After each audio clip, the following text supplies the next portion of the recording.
Welcome back guys. आज हम class 10th biology के चैप्टर 6 का पार्ट 5 पढ़ेंगे। तो इससे पहले वीडियो में हमने पढ़ा था nutrition in a human being, जिसमें हमने डाइजेस्टिव सिस्टम के बारे में पढ़ा था, उसमें डाइजेशन कैसे होता है, उसमें कौन कौन से ऐसे एंजाइम्स होते हैं जो डाइजेशन में इन्वॉल्व होते हैं, वो सब हमने पढ़ा था। बट अब हमें पढ़ना है रेस्पिरेशन के बारे में, जो कि और इम्पॉर्टेंट क्या है, लाइफ प्रोसेस है। ठीक है, तो लाइफ प्रोसेस चैप्टर का नाम है ऑब्वियसली, तो इसमें हम लाइफ प्रोसेसेस के बारे में ही पढ़ेंगे। तो इससे पहले हमने न्यूट्रिशन पढ़ा था, अब हमें रेस्पिरेशन पढ़ना है। तो इसको शुरू करते हैं एक एक्टिविटी से, जो कि है 6.4 एक्टिविटी। ठीक है, इसमें क्या करना है आपको, टेस्ट ट्यूब के अंदर ना फ्रेशली प्रिपेयर्ड लाइम वाटर लेना है। ठीक है, फिर क्या करना है, एयर ब्लो करनी है through this lime water. Note how long it take for the lime water to turn milky. अब देखो, ये बड़ा सिंपल है, इसको यहाँ पे देख लेते हैं। यहाँ पे क्या है, दो टेस्ट ट्यूब है। ठीक है, एक ए और एक ए बी। ठीक है, अब क्या है, ये है लाइम वाटर, यहाँ पे भी क्या है, लाइम वाटर प्रेजेंट है। एक के अंदर मैंने पिचकारी से क्या किया, एयर डाली, एटमॉस्फेरिक एयर डाली। एक में मतलब मुंह से ऐसे फूंक मारी उसमें ट्यूब के थ्रू। ठीक है, तो किस में जल्दी मिल्की हो जाएगा ये लाइम वाटर, तो लाइम वाटर मिल्की कब होता है, जब उसके साथ CO2 मिलती है। अब मुझे देखना है CO2 ज़्यादा कहाँ पे है, तो एटमॉस्फेरिक एयर में तो CO2 कम है। ठीक है, एटमॉस्फेरिक एयर में तो ऑब्वियसली CO2 कम है, बट जो हम बाहर हवा छोड़ रहे हैं उसमें CO2 क्या है, लार्ज अमाउंट में। वो CO2 आई कहाँ से, आपको पता है, माइटोकॉन्ड्रिया है सेल में। ठीक है, उसमें क्या होता है, ग्लूकोज आता है, ये हमने देखा भी था अभी इससे पहले वाले उसमें, no सॉरी आगे देखेंगे यार। ठीक है, ये ग्लूकोज है, ग्लूकोज के साथ क्या मिलेगी, ऑक्सीजन मिलेगी, और यहाँ से क्या है, CO2 रिलीज आउट हो जाती है, साथ में ATP बनता है। तो इसलिए माइटोकॉन्ड्रिया को power house of the cell बोलते हैं ना। तो यहाँ पे क्या है, CO2 रिलीज होती है, यही CO2 मुंह से हम बाहर छोड़ रहे हैं लाइम वाटर में, तो जल्दी ज़्यादा अमाउंट में CO2 किस में है, जो हम मुंह से हवा छोड़ रहे हैं, और इसमें कम है, तो जल्दी यही हो जाएगा। ठीक है, तो ये सब सारे का आंसर जो है वो आपको यहाँ पे मिल चुका है। ये एक्टिविटी छोड़ देते हैं यार। ठीक है, एक्टिविटी नहीं करें, मतलब आप खुद देख लेना, ऑब्वियसली छोड़ना मत, बट खुद देखना ये।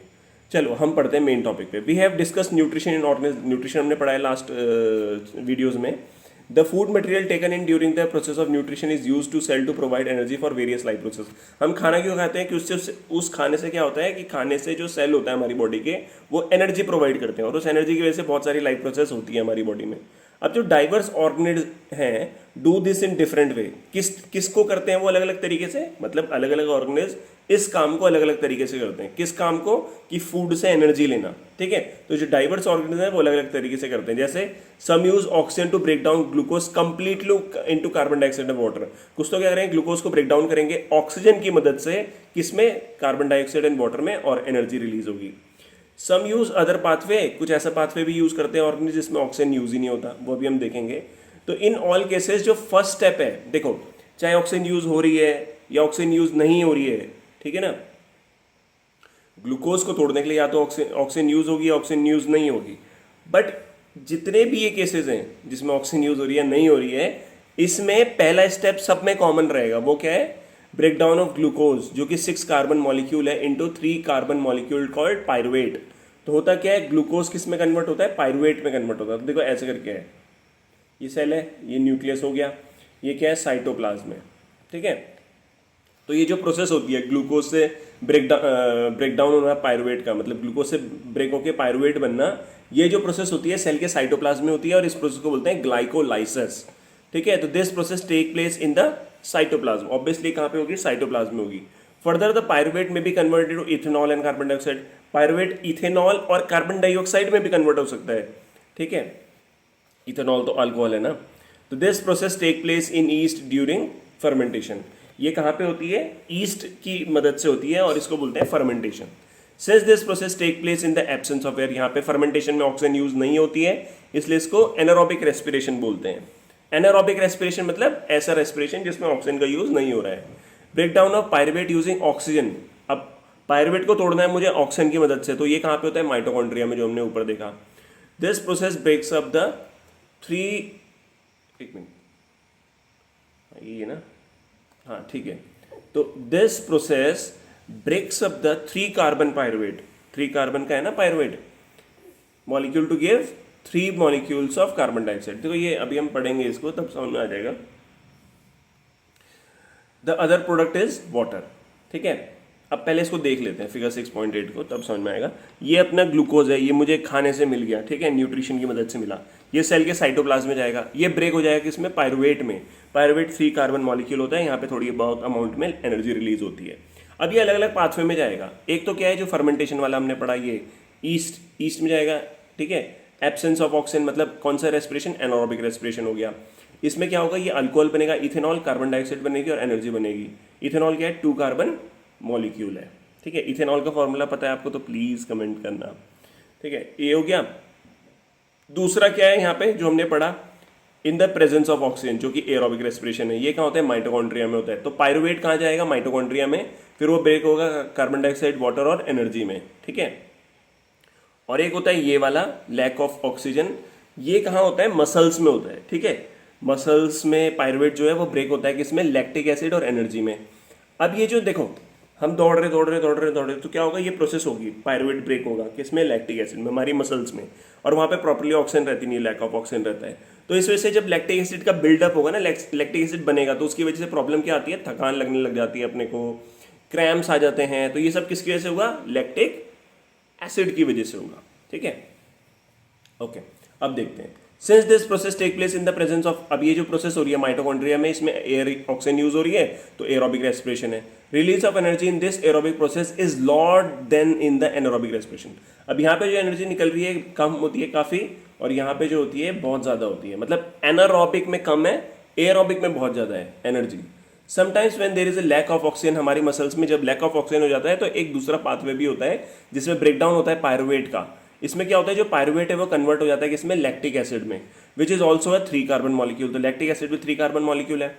This buildup lactic acid in our muscles, तो मसल्स में लैक्टिक एसिड बढ़ता जाएगा, जिसकी वजह से क्या होगा, थकान लगेगी और फिर क्या हो जाएगा, क्रैम्प आ जाएगा, ठीक है, दर्द हो जाता है ना बहुत ज़्यादा, ये हो जाएगा। तो हमने 3 पाथवे देखे हैं, बट इन तीनों पाथवे में कॉमन कौन सा है, ये वाला step, glucose is converted to pyruvate, ठीक है। तो यार अगर चैनल कह रहा वीडियो आपको पसंद आ रहा है तो प्लीज़ लाइक कर देना, ठीक है, और चैनल को सब्सक्राइब भी कर देना अगर आपको मेरा कंटेंट पसंद आता है तो, ठीक है। तो चलो आगे पढ़ते हैं। The energy release during cellular respiration is immediately use to synthesize a molecule called ATP. अब जो ये देखो माइटोकॉन्ड्रिया के अंदर जो एनर्जी रिलीज होती है वो किस में काम आ जाती है, एटीपी के प्रोडक्शन में काम आ जाती है, which is use to fuel all other activities in the cell. तो सेल के अंदर जो भी एनर्जी चाहिए वो कौन प्रोवाइड करेगा, एटीपी। तो जो एनर्जी बनी वो एनर्जी किस को बनाने में यूज हो गई, एटीपी को बनाने में हो गई। अब इन this process ATP is broken down. अब देखो एटीपी क्या है, एडेनोसिन ट्राइफॉस्फेट, मतलब कितने फॉस्फेट है, 1 2 3 फॉस्फेट हो गए।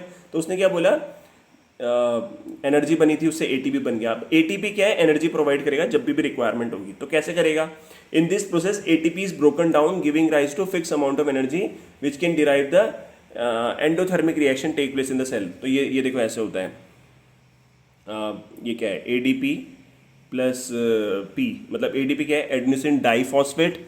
इसके साथ जैसे ही ये फॉस्फोरस एक और जुड़ जाएगा तो क्या हो जाएगा, एडेनोसिन ट्राइफॉस्फेट हो जाएगा, और यहाँ पे वो एनर्जी यूज हो गई जिसने एटीपी बना दिया। अब एटीपी बना दिया तो अब एटीपी का ब्रेकडाउन होगा। तो एटीपी ब्रेकडाउन होना मतलब टीपी मतलब 3 फॉस्फोरस हो गए। तो ये वाला बॉन्ड जो है ब्रेक होगा। तो जब ये वाला बॉन्ड ब्रेक होगा तो फिर से एटीपी बन जाएगा, ये एटीपी हो गया ना, एडेनोसिन डाइफॉस्फेट, और ये इनऑर्गेनिक फॉस्फेट ऐसे अलग हो जाएगा और यहाँ पे लार्ज अमाउंट में एनर्जी निकलेगी जो कि लाइफ प्रोसेस के लिए यूज होगी। इस तरीके से सारी चीज़ें जो है यहाँ पे चलती है, ठीक है।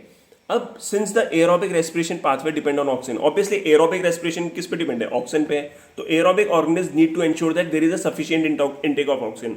हम एरोबिक ऑर्गेनिज्म में, ठीक है, एरोबिक रेस्पिरेशन होता है हमें ऑब्वियसली माइटोकॉन्ड्रिया में एनर्जी बनाने के लिए। तो यार हमें सफिशिएंट अमाउंट में ऑक्सीजन चाहिए ना, बिना ऑक्सीजन के तो हम रह नहीं सकते। तो we have seen that plant exchange, अब प्लांट क्या करते हैं, गैसेस एक्सचेंज करते हैं थ्रू स्टोमेटा, ये मैं जानता हूँ, ठीक है। Large intercellular space ensure that cell are in contact with the air. तो प्लांट में क्या होता है, 2 तरीके से एक्सचेंज होता है गैसेस का। एक तो किसके थ्रू होता है, स्टोमेटा के थ्रू, दूसरा किसके होता है, लेंटिसेल्स, ठीक है, लेंटिसेल्स। ये लेंटिसेल्स कहाँ पे मिलते हैं, बार्क में मिलते हैं, जहाँ पे वो डेड सेल्स रहते हैं वहाँ पे छोटे छोटे होल्स रहते हैं, उसके थ्रू भी गैसेस एक्सचेंज होता है, स्टोमेटा के थ्रू भी होता है, ठीक है। तो we have seen the plant exchange gases through stomata and the large intercellular space ensure that all cells are in contact with the air. ठीक है, तो carbon dioxide and oxygen are exchange by diffusion. तो carbon dioxide oxygen का exchange होगा, they can go into cells में जाएंगे and away from them, cell से निकलेंगे भी ना, ठीक है, and out into the air, बाहर आ जाएंगे। अब क्या होता है देखो, direction of diffusion depend on environmental condition and requirement of the plant. कौन सी गैस अंदर आनी है, कौन सी बाहर जानी है, किस पे डिपेंड करेगा, इन्वायरमेंटल कंडीशन पे और रिक्वायरमेंट पे। रात को क्या होता है, when there is no atmosphere, रात को क्या होता है, जब अंधेरा हो जाता है तो फोटोसिंथेसिस तो होगा नहीं, फोटोसिंथेसिस नहीं होगा तो क्या होगा, CO2 elimination is a major exchange activity going on. देखो बड़ा सिंपल है, फोटोसिंथेसिस हो रहा है, ठीक है, जब फोटोसिंथेसिस होता है तो हमने पढ़ा है C6H12O6, वो हमने ब्रेकडाउन वाला पढ़ा था, उसमें जो गैस बनती है फोटोसिंथेसिस में वो ऑक्सीजन बनती है ऑक्सीजन। अब फोटोसिंथेसिस कब होगा, दिन में होगा, तो ऑब्वियसली दिन में ही ऑक्सीजन बनेगी, तो ये बाहर छोड़ देता है प्लांट, ठीक है, छोड़ दिया बाहर। अब हो गया क्या, नाइट, रात हो गई तो क्या हुआ, सनलाइट तो है नहीं, तो फोटोसिंथेसिस तो होगा नहीं, है ना। तो फोटोसिंथेसिस नहीं होगा तो क्या होगा इस केस में, जो फोटोसिंथेसिस से दिन में जो ग्लूकोज बना था, ठीक है, फोटोसिंथेसिस से दिन में जो ग्लूकोज बना था वो रात को किस में चले जाएगा, रेस्पिरेशन में, मतलब माइटोकॉन्ड्रिया में। आप समझ रहे हो ना।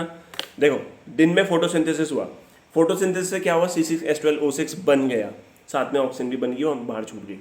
अब ये जो दिन में इतनी सारी जो ग्लूकोज बनी है, इस ग्लूकोज से एनर्जी भी तो चाहिए ना प्लांट को, तो प्लांट क्या करता है, रात को, जब फोटोसिंथेसिस नहीं हो रहा, रात को वो दिन में बना हुआ जो ग्लूकोज है उससे एनर्जी बनाता है, कहाँ, माइटोकॉन्ड्रिया में, मतलब रेस्पिरेशन करता है। और रेस्पिरेशन करेगा तो कौन सी गैस छोड़ेगा वो रात को, CO2। तो लार्ज अमाउंट ऑफ CO2 रात को निकलती है, ठीक है। During the day CO2 elimination during respiration is used up for photosynthesis.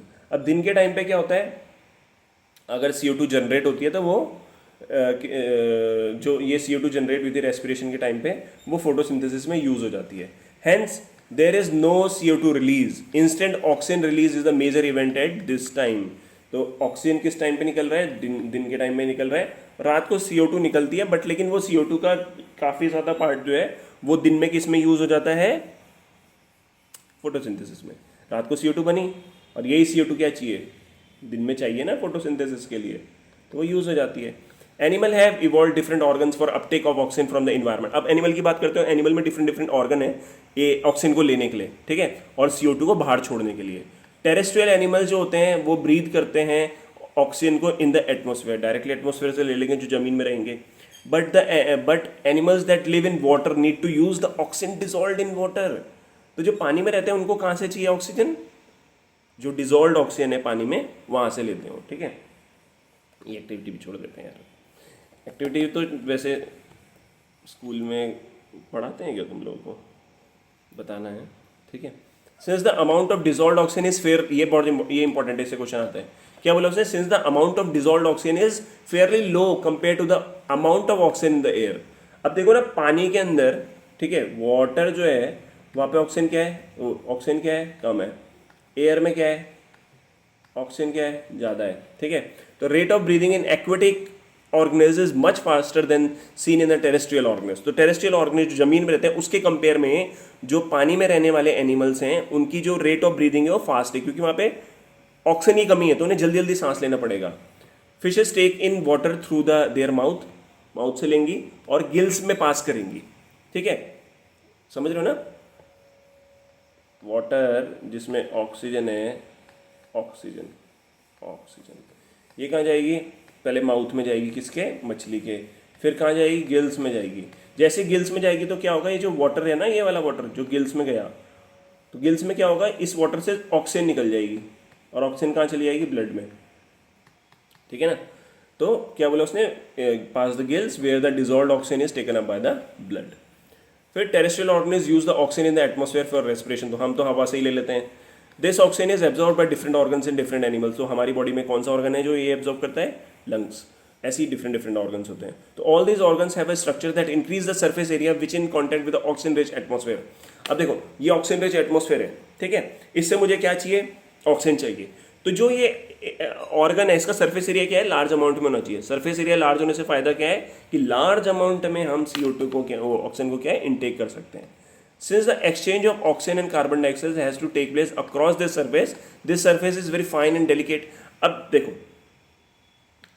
ये समझना है बात को, मैं क्या कह रहा हूँ।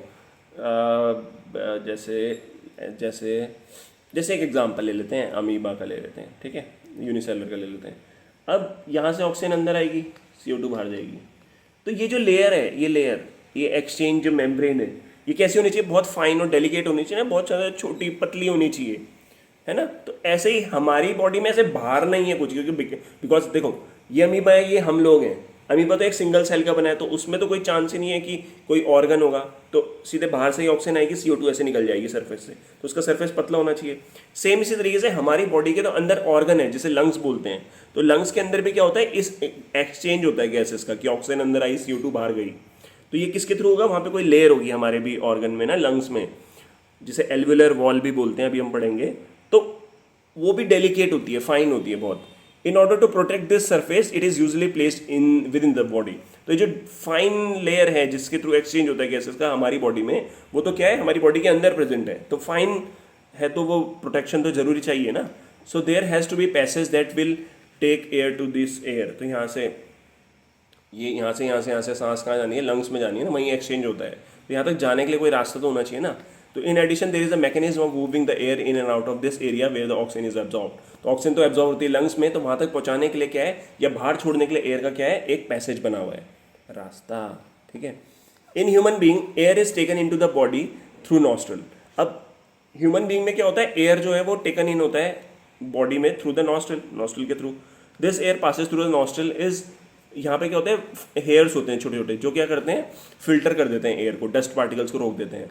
फिर passage is also lined with, फिर आगे जाके म्यूकस से लाइंड होता है हमारा जो ये ट्यूब होती है ना, जिससे क्या होता है, कोई भी डस्ट पार्टिकल, कोई वायरस, बैक्टीरिया जो है वो वहाँ पे जमा हो जाएगा।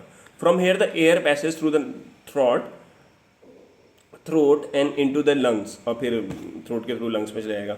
अब ये क्वेश्चन आप पे आता है, rings of cartilage are present in the throat. यहाँ पे क्या है ना, रिंग्स ऑफ कार्टिलेज प्रेजेंट होते हैं। Rings of cartilage C shape के कार्टिलेज होते हैं, ये सी शेप है ऐसे, तो ये ऐसे ऐसे होते हैं, यहाँ ऐसे ऐसे ऐसे, एक की ऊपर एक ऐसे ऐसे ऐसे। तो इससे क्या होता है कि अगर यहाँ पे रिंग्स ऑफ कार्टिलेज रहेंगे यहाँ पे बीच में, तो क्या होगा, ये ऐसे कोलैप्स नहीं होगा सांस लेते हुए, ठीक है। तो वही लिखा हुआ, rings of cartilage are present in throat, this ensure that the air passage does not collapse, ठीक है। कोलैप्स मतलब टूटेगा नहीं ना। आप देखो जी, ये है ह्यूमन रेस्पिरेटरी सिस्टम, हम लोगों का रेस्पिरेटरी सिस्टम।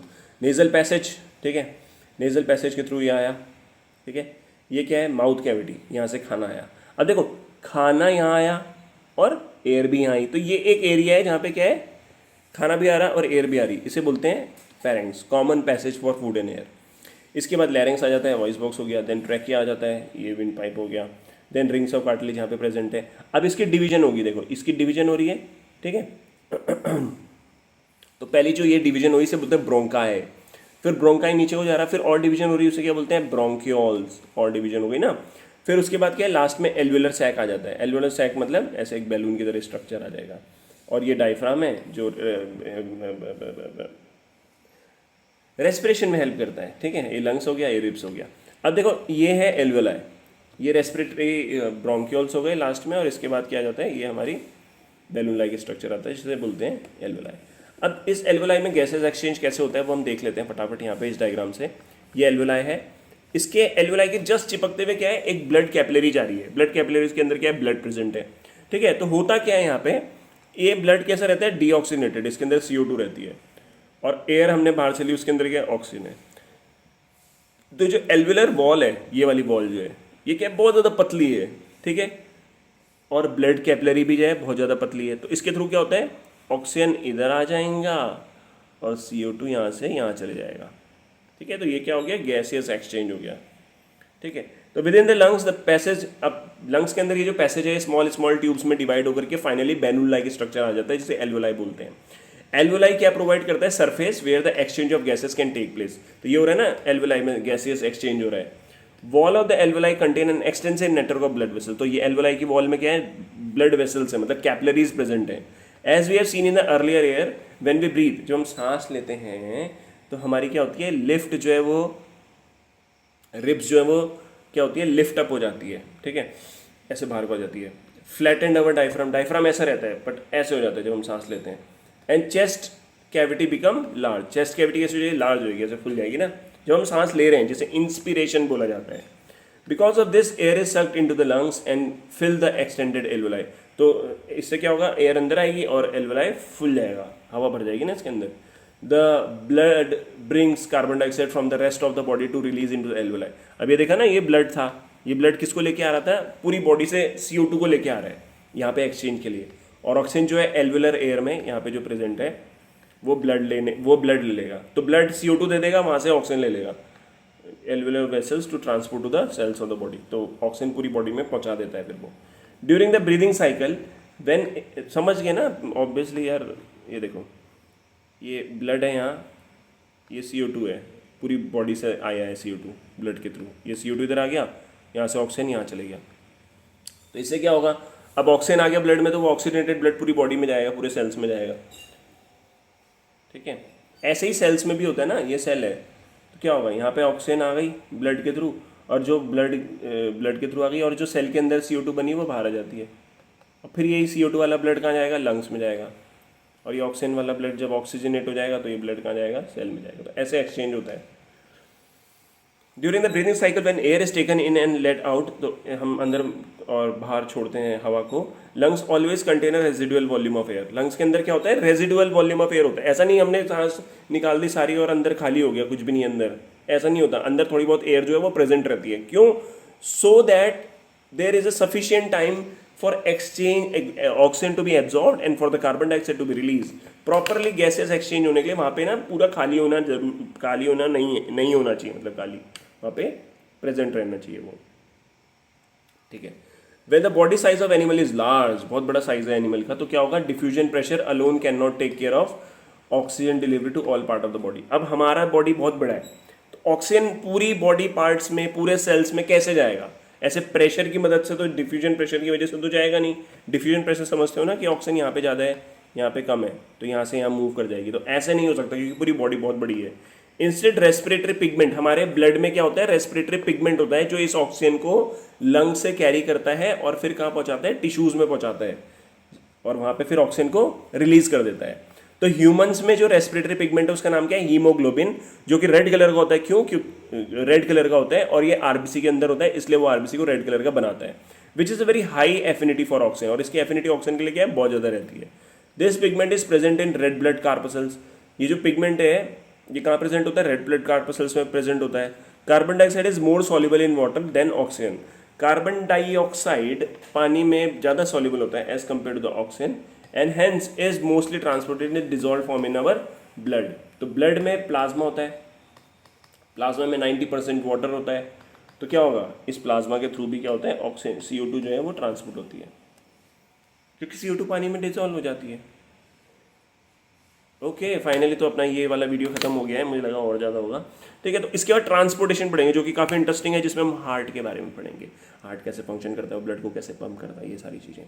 तो once again thank you so much for watching. Video 24 minute का हो गया है, जो कि काफ़ी बड़ा वीडियो हो गया है। तो thank you so much for watching this video, और प्लीज़ चैनल को सब्सक्राइब करना, क्लास 10 की जो सीरीज़ है उसको शेयर करना अपने दोस्तों के साथ। Thank you so much, bye bye.